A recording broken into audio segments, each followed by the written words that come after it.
যাকে আমি ভালোবাসছি সে যখন জানতে পারলো যে আসলে আমি একজন সিকিউরিটি গার্ড, সে আমাকে ছেড়ে চলে গেল। হ্যাঁ, সেদিন হয়তো আমি সিকিউরিটি গার্ড ছিলাম না, কিন্তু আমার ভাই একজন সিকিউরিটি গার্ড। আর নিজে একজন সিকিউরিটি গার্ডের ভাই হিসেবে পরিচয় দিতে আমার এখন লজ্জা করা না, কোনো করবে না। কখনো কোনো মানুষকে তার অবস্থান দেখে ভালোবাসতে হয় না। তুমি বাস, আর ঠিক এখন আবার অবস্থান দেখে বিয়ে করতে চায়। অবস্থান দেখে যে মানুষটা চলে যায় সে আর যাই হোক আমার লাইফ পার্টনার হতে পারে না।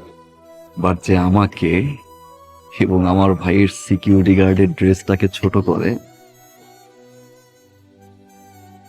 তাকে কখন আমার লাইফ পার্টনার বানাতে পারবে। তোমার ফ্রেন্ডদেরকে বলে দিও ওই দিনের ওই সিকিউরিটি গার্ডের ছেলেটাই আজকে তোমার বাবার বস।